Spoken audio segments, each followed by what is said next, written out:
And in 1995, I was in a psychiatric institution with major anxiety disorder, panic disorder, PTSD, and depression. So welcome to the conference. I'm so happy you're here. And so I don't mean to be flip, I really don't, but it's my story and I'm not ashamed, I'm not embarrassed. It's why I'm here with you today. I am Tami West, and that is my story. Welcome to Consider Yourself Hugged, a place to find comfort and support as you navigate your mental and emotional well-being. So sit back and relax, unless you're driving, and get ready for this week's hug.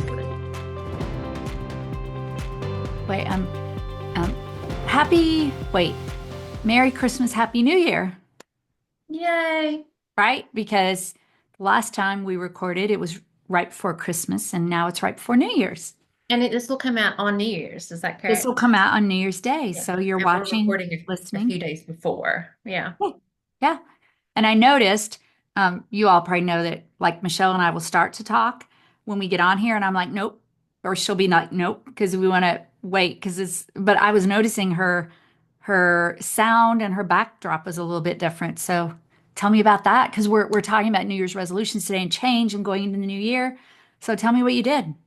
Yes. So I had David help me, and we rearranged my office to be a lot more comfortable, a lot more space. And with that, apparently just sitting in a different place has changed the sound dynamic. So very interesting. I'm closer to a window, so maybe it's that. It looks great, sounds great.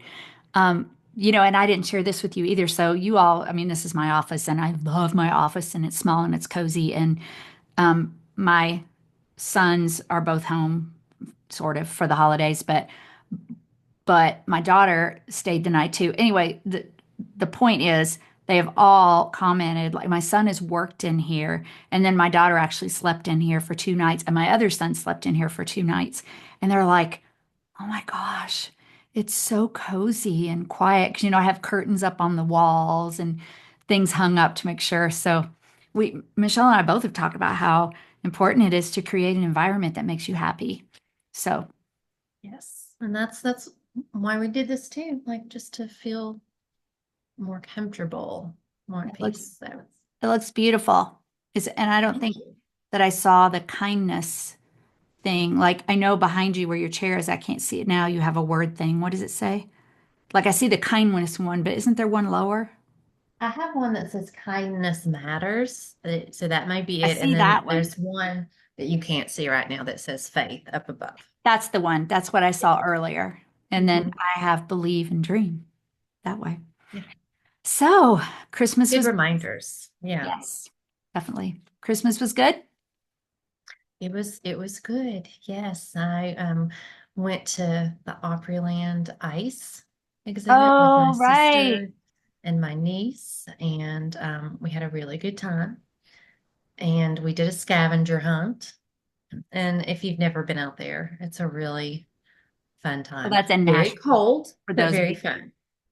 And yes, so at Opryland Hotel. And we have a Gaylord here that does it here in Nashville. And then I think they have a Gaylord in Orlando. Well, I don't think, I know, because Christina, who I work with, she went to ICE in Orlando. And I know they have a Gaylord in Texas, but for our Texas people out there, I don't know if they also have the ICE show.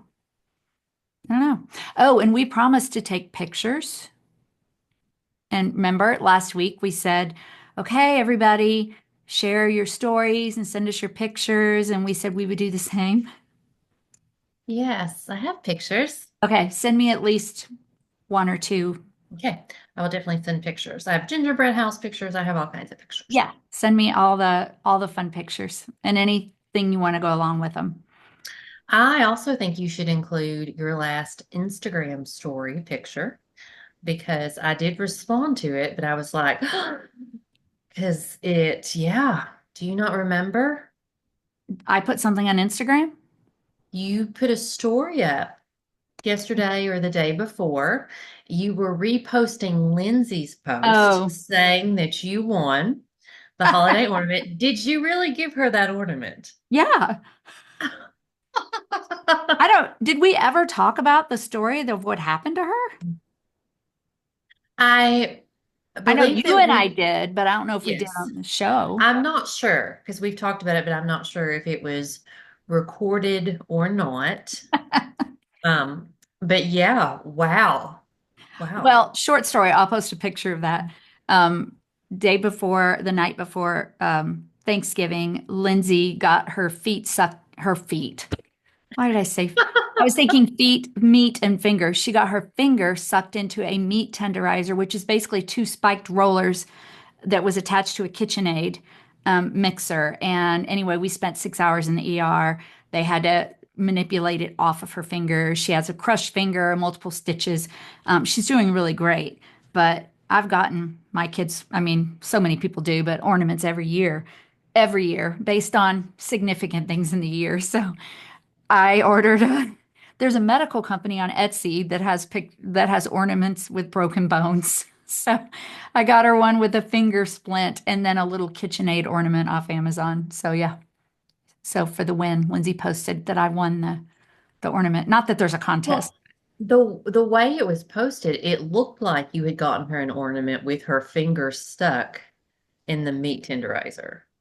Oh, really? That's what it looked like. But it's an Instagram story, Hmm. right? So it's only on there for a few seconds. But when I looked at it, is it still there? Can you still see it? Well, even if it's not where you are, I bet you it's like somewhere in my messages. I don't use Instagram and Lindsay, well, I don't use hardly anything, but I just don't know. That's so interesting. I'll have to ask her because I don't know. I don't know. Well, anyway, but no, I didn't. It was just, no, I did not have an ornament. Now, Jamie, her brother, those of you who don't know, has a friend with a 3D printer, and he actually did a mock-up of a finger in a meat tenderizer, but he wasn't able to make that come together. So, yeah, we're weird. So, yeah, Okay. Well, I mean, it's a little different. I guess she had put those together and it looked like it was a hand like a with a meat tender. I replica was like, thing. I was wondering why you were so like not outraged, but you all, if you're not watching on YouTube, you can't see Michelle's face, but she was like, you know. Well, anyway, so it was fun though, and she's doing better. And so, yeah, we all made it through Christmas. And I'm trying to think of anything. You did ice. What did y'all do, by the way, out there? You haven't told us. We had multiple Thanksgivings because of the big family. Um, but I can't think of anything that really stands out. Now, I'll post a link to this. Have you all seen, you, Michelle, or anybody else? There's these new game boards, but they look like books. So there's like Scrabble and I don't even know, but they look like old library, like old classic books. I have seen that. Yes. They look great. Lindsay got me Scrabble, and it folds out to be like, I mean, it's actually very nice. And Jamie and Michael and I played 3 or 4 games of Scrabble. So that was a lot of fun. I love Scrabble. And I took a picture, so I'll post Okay. it. Okay. So yeah, that was kind of it for we actually do have one more Christmas to go because one set of the family, their kids got sick, like Mhm. stomach virus sick, like do not show up here kind of sick. Right, right. So Yeah, yeah, there was a couple of really nasty things going around this year. yeah, I know. So we have one more Christmas left to do, but other than that, is your tree down? No, I Me have either. one more person to do gifts with, so I do not have it Oh, down yet, but then I will. I'm trying for tomorrow, maybe tomorrow night. Yeah, I'm off until Thursday of this week, so I have a little bit of time. Okay. Well, y'all, we are going to talk about New Year's resolutions, but you don't know this. So I do this topic for another company, but I bring in some of my own like research. And one of the things I thought was interesting, do you mind if I just read a few things? Yeah, go ahead. I'm pulling up the So outline. this is the top, you don't have this by the way, but this is the top 8 New Year's Eve traditions in the United States. And I'm going to start with number 8. Well, do you want to guess any that are on here? Just guess. New So eating black-eyed peas on Okay. the New Year? Are you talking about that kind of Yeah, tradition, that kind things of thing. people do? Yeah. Okay, like that is one I have heard many people say. They try to start out the new year by eating black-eyed peas. Is that on there? It is on there. Okay. All Mm, n- and then New Year's resolutions. right. Yeah. All right. You know And too much. I have no others. I don't know. Okay. Number 8 is cleaning the house, which I did not know. Common superstition, it says, to thoroughly clean the house to remove any bad luck from the previous year. I Oh, had never done that and never knew it. Number 7 is New Year's Day's parades, like the Rose Parade in Pasadena. Number 6 is another eating one. Do you know what else that, no, so black-eyed peas, actually both of these are in the South. Do you know another tradition? I don't. Cabbage and greens. The green color is associated with money and it symbolizes wealth. I don't know. Number 5 is resolutions, which is what we're going to talk about today. Number 4 is fireworks, which, I forgot that was going to be happening. And we live in a very like close, like little houses next to each other neighborhood, very young neighborhood, very active neighborhood. So I'm anticipating that fireworks won't just be on New Year's Eve. Do you have you live further apart in your neighborhood, but do fireworks go off on New Year's Eve and bother you? I think a few, and it varies from year to year, but we're not really close enough that it's Doesn't. like a huge thing. Yeah. Well, here's something I didn't know. It says the tradition likely originated in China to ward off evil spirits and celebrate the arrival of the new year with a bang. I'll post links to these things, by the way. Okay. Number 3 is eating black-eyed peas, and it's thought to bring prosperity and good luck. Um, this tradition, known as Hoppin' John, dates back to the Civil War and is also believed to have origins in Jewish customs, which I did not look up. Number 2 is the midnight kiss.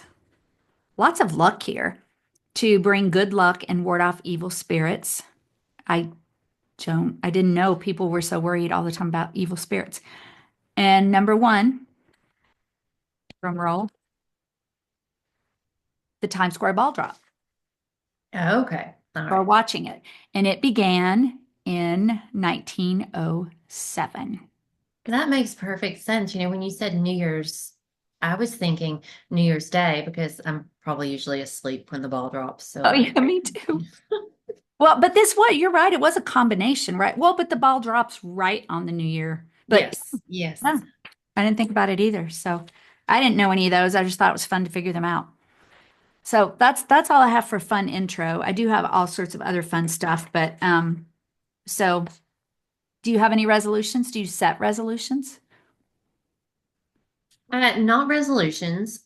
I definitely try to set different goals. It doesn't necessarily have to be like right at the first of the year, but I do try to have like consistent goals to work towards. I just do better that way, like in terms of planning things. Do you have one that you're thinking about for 2025? I still want to finish my book, so I've got much further along than I was on that, but it's not finished. So, I have, when I think about 2025, as far as like business things, I still haven't finished my online course for the Stress Club. And I don't know why. It's like, because I firmly believe that we make time for things that are truly like, we do prioritize, even if it's not doing something. But then I think of one particular other, I don't really, I'm not a regular resolution setter. Have some more statistics here in a minute, but for years I'm not good at remembering birthdays. And so every year, I'm like, this year I'm going to remember birthdays. I get my phone out and I put them in my phone to go off a week ahead. And Lindsay actually took me, Lindsay, my daughter, for those of you who don't know, she took me to one of those, I think is it a Pinterest, like where you go and you do crafts? Maybe it's not Pinterest Pinterest, does have a lot of crafts, yes. but it's like an on-site store. Maybe it's not Pinterest. Etsy? I don't know. But she took me there like 2 years ago and you can do whatever craft you want. It was like a birthday gift. And I made this little board, and then it has January through December. And then you take these little wooden discs and you put people's names and the date and you hang them under the months. We're like, that's the way, still didn't work. So I don't know. I'm not one who studies New Year's resolutions, but I have this year because it's a topic I taught for someone.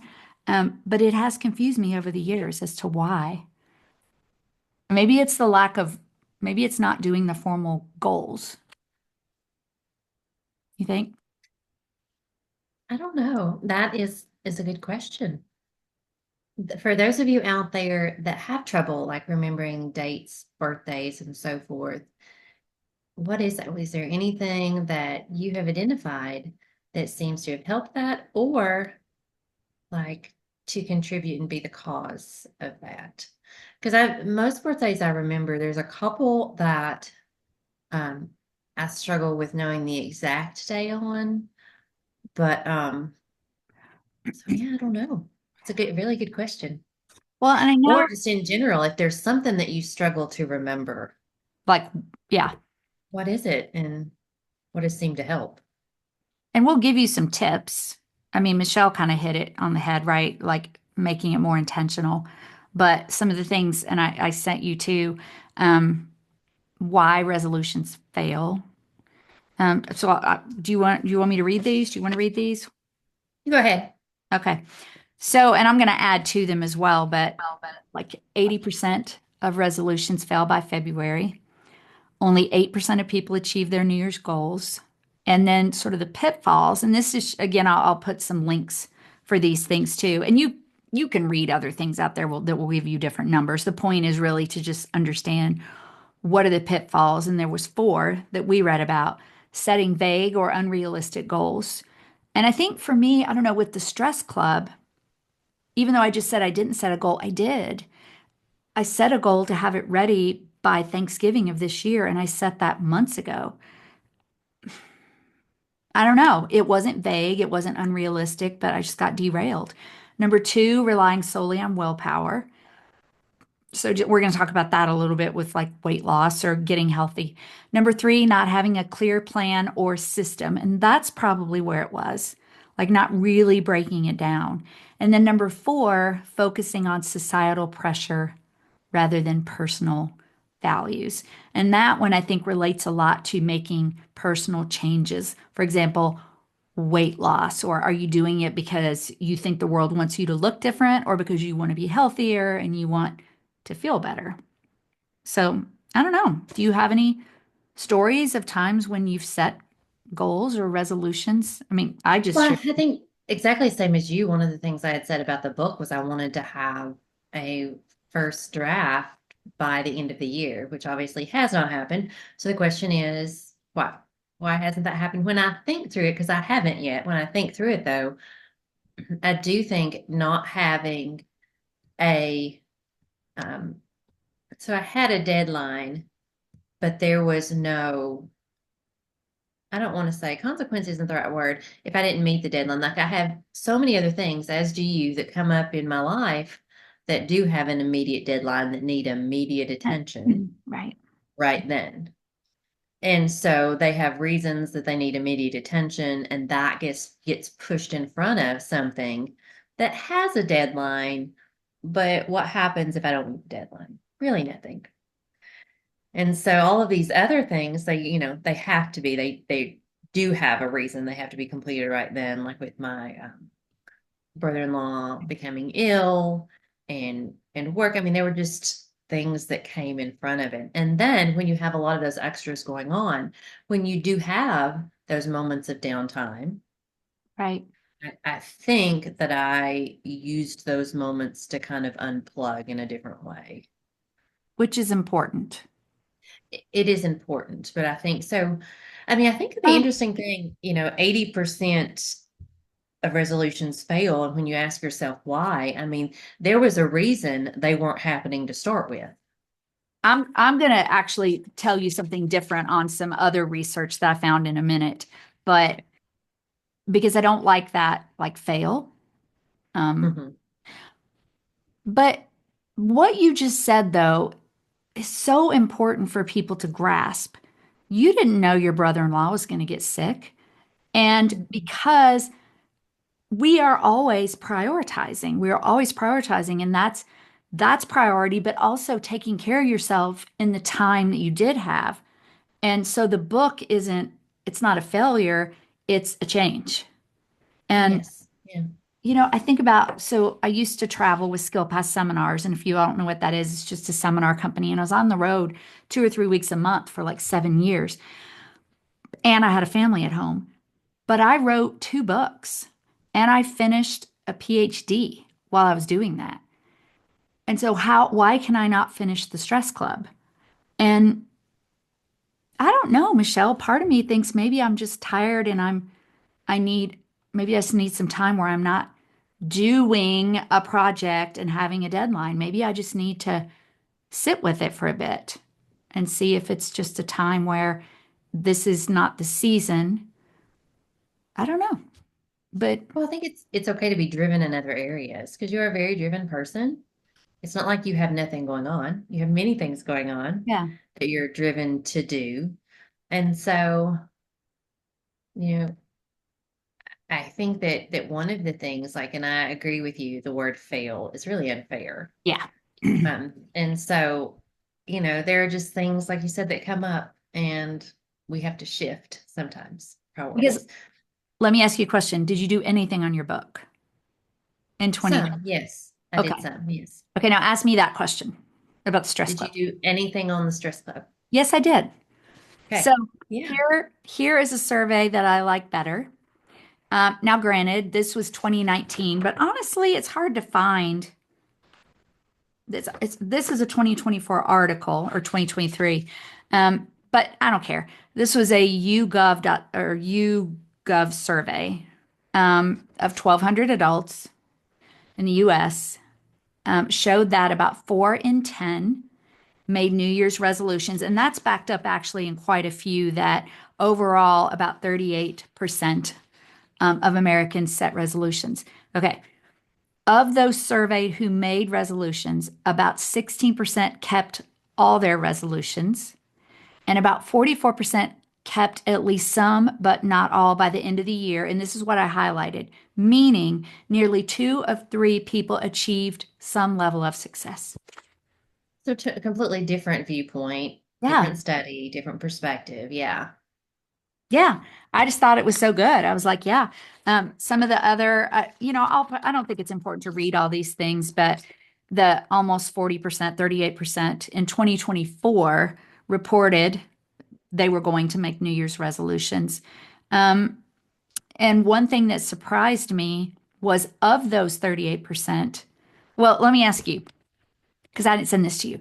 So I have young adults under 30, adults 30 to 44, adults 45 to 64, and seniors. Which of that group do you think made up the majority of the people who set resolutions? Young adults, middle adults, older adults, or seniors? I was Hmm. surprised. I I'm gonna say middle adults. I don't know. It was young adults, under 30. I mean, I feel like setting resolutions is almost I don't want to say antiquated, but it's like something that's been going on for so long. I feel like young people are like, eh. But 66% of that group were under 30. And then I was thinking, and seniors were only 17%. And I was like, is it because like we've given up? I don't know. Um, but I thought that was really, really interesting. And then the only other thing, and I think I don't know if I said this to you or not, but um, what do you, I want to share this. Do you mind if I screen share? Sure, go ahead. I thought that this was interesting. Before I do, what do you think is the top resolution that people set? Um, Probably fitness or weight loss. Maybe with the second being maybe something financial. Yeah, it's fitness, finances, mental health, weight loss, improved diet. by popularity. But I thought this was interesting. I found this when I was doing um, the event for the other company. Can you see it okay? I can, yes. Okay, let me see if I can spread it out some. So what it is it's popular resolutions by state. So I'll put a graphic of this in the show notes. And so I know, unless you're watching on YouTube, but our state, so by the way, so it breaks it down by state and it has um, New Year's resolutions, either top ones being vacation, weight loss, therapy, dating, and then it tells you what's top in your state. So, for example, in Tennessee, for us, let's see, what is it, Michelle? It says therapy, which Oh, is it's right in the surprising. therapy. Yeah. So one, two, three, four, five, six, seven, eight. I don't know, like 10 or 12 states have therapy. Um, Out west, like California, Nevada, is dating. Um, Weight training is Montana.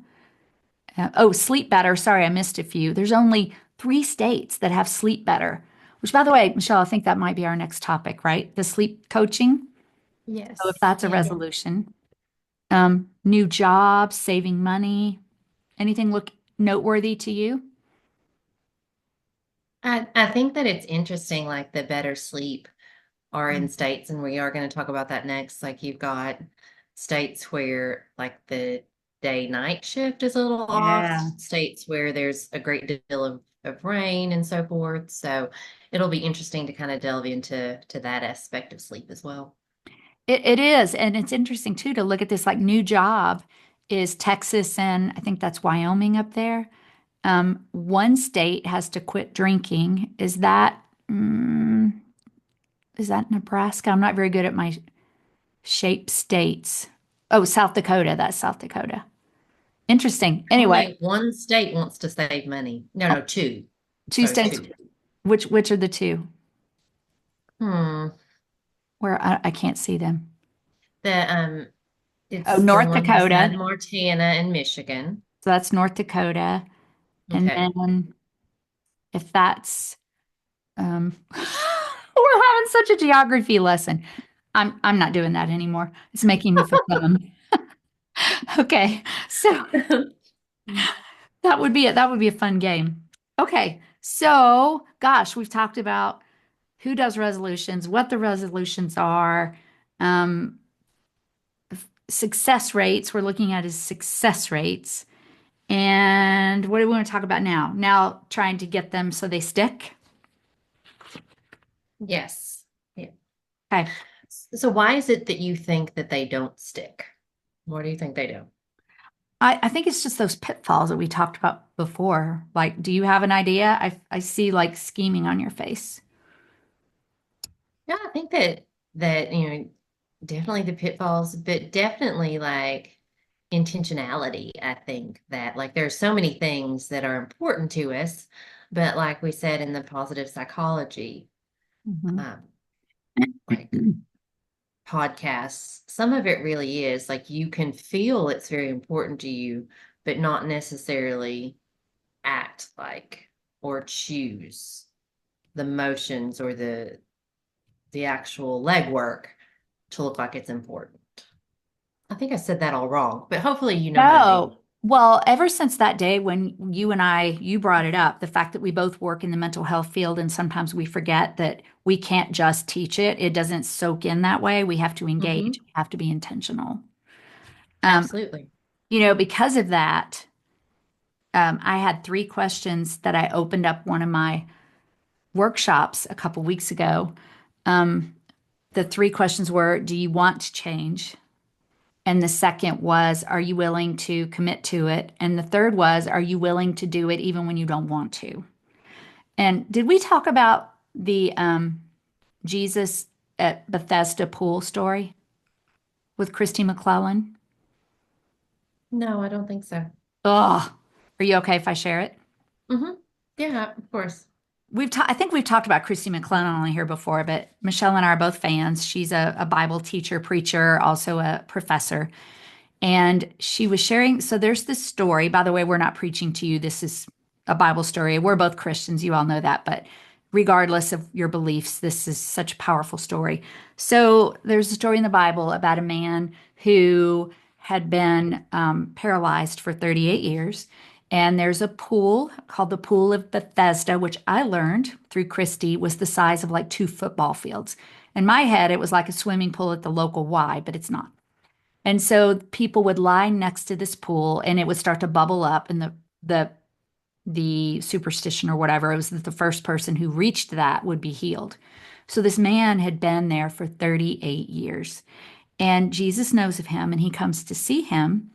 And the first question he asks him is, do you want to get well? Or do you want to be healed? And so Christy's talking about that is such a strange question. This man has been lying by this pool for 38 years. Why would you ask him if he wants to get well? So she's then looking at it through, and this is what she does through a cultural lens of the time. People who were blind or deaf or paralyzed or in other ways incapacitated, basically their job was begging. It was relying on people to give them money to support themselves and to support their family if they had a family. So he had been doing this for basically 38 years. So the question was because, at least in her teaching, which I'm buying completely, if he got better, his life was now going to change. He would now have to work, have a whole new life, learn a whole new way of existence. And that's an important question to ask. Do you want that? And I was just blown away. So we didn't talk about this before. No, no. And so, Tim asked me a powerful question years ago about my mental health, and he didn't know me when it was the worst. And he said, "Well, what made you decide to change?" And I was like, so I think going into the new year, it's a really important question to ask, do we want to change? Do we see what it looks like on the other side? And is that what we want? Have we thought it through? Have we committed to it? And It's really good. Yeah. isn't it good? I'll Yes. send you wherever that came from and I'll post it in the group. That would be wonderful. And I think too, like for those of you that follow The Chosen, you'll probably remember there's a story similar The story's to in that. there. Yeah. Yes, it is. Yeah. I mean, it's not dissected like she does it, but it's in there. Right. Yes. Yeah. Beautiful. Yeah. Okay, so what kinds of things do we want to um, talk about making it stick? First thing was mind shift, right? Do we want to? Are we willing, even when it's hard? And then you brought up setting goals. Do you do like SMART goals? We'll post them. Most people have heard of SMART goals, but we talked about them in the positive psychology course. Do you set them? They are a version of SMART goals in that, like, as far as like, do I go through each piece? Like, I've been doing them long enough because we really did SMART goals in teaching as well. Like, are they measurable? So I definitely do goals that are measurable, that have in my mind, at least, they're realistic at the time and they're meaningful to me. So in my own way, without like going step by step by step through that SMART goal You do it in your process. own. Yes. And it occurs to me we really haven't, for those who don't know what SMART goals are. Um, let's set one with Michelle as we talk Okay. about writing her book. So you take the big goal. She wants to finish her book. Okay. Mhm. So now let's go through SMART, SMART. Is it specific? What exactly do you want to achieve? I want to finish my book. So I'm saying that's pretty specific. Yes. Is it measurable? Meaning, how will you track your progress? How will you know when you're making progress? I think that's a very good question, because I could, at this point, do a couple of different things. I could set a goal to finish a certain amount of words, a certain amount of chapters, or so forth in a certain timeline. I did an audiobook that was written by a writer, And one of the things that this particular writer said was that you needed to be writing, if you wanted to be a writer, you needed to write, 2,000 words a day, every day, in order just to get into the practice of writing. And again, like this was a little different than what I'm doing writing wise, but like that was this person's advice. And so I can either do, okay, I'm going to finish this many words per day. I could do chapters, but I could make it measurable in terms of the entire book or certain Right. sections. And So, I'm going to throw into that because when I wrote one of my books while I was working with SkillPath, I wrote one of my books for them. So I had very clearly, I had a deadline, but not many deadlines. And so sometimes on the road, and so I'm encouraging you all and Michelle as well. It may be a week by week thing that you start at the beginning of the week, but there were times on the road where I would set the goal to write in my hotel for 1 hour when I got there, because maybe it was going to be a late night, or I would set, if I knew I had a chapter a week or whatever, I would set to write 2 pages or 4,000 words. But anyway, it might be different at different times, but it still needs to be measurable, which is important. yes. Okay, then the letter A is achievable. And this goes back to what has happened in your life. Is this realistic given your current life circumstances? So we haven't really set your goal, but does that speak to you any? Like, even with everything going on in your life, do you think that you can still set some things that will be I achievable? think that the fact that it varies from different time periods, yes, that I will definitely adapt based on what's going on. I Adapt. mean, yes, yeah, absolutely. There was a weekend where I spent the whole weekend like at the hospital. And so sometimes, I mean, those aren't planned things, but they are things that you absolutely are gonna be available for. And so, like, it'll change and adapt based on that. But yes, do I have some time? Do I have some downtime that I can make this happen? Absolutely. Do you like to write? I I don't know if we've do. ever I talked do. about that. Okay. Yeah, I do like to write. I wouldn't be doing it if I didn't. I mean, That that's and just, that's yeah. I don't like to write. So writing a book for me was very, very difficult. Okay, the letter R, is it relevant? Does it align with your values and priorities, which we will refer you back if you have not listened to, well, all of the positive psychology modules, but there's one on values and priorities. There's some assessments in there that are amazing. So, is it relevant? Does it align? Yes, absolutely. Okay. And then this is, the big one that goes along with measurable and specific. Is it time bound? Setting a clear timeline. So, what's going to be the new goal, which we realize might adjust depending on your circumstances. But if you had to set one right now, what would be a realistic timeline? Hmm. I'm gonna say June 1st. June 1st for the first draft. Mhm. Okay. Yes, June 1st. I'm so excited for you. Me too. Okay. So, we talked about a mindset, a mind, can't talk today, a mindset shift. We talked about setting goals. And then the last thing, really, other than I have a couple things I wanted to read from that same article that talked about 2 out of 3 people achieve success, because there were a couple of tips I thought were good. But the last thing really is just some tips for staying motivated and building momentum. Do you have any thoughts about that? Just sort of keeping it going outside of just what we've talked about today?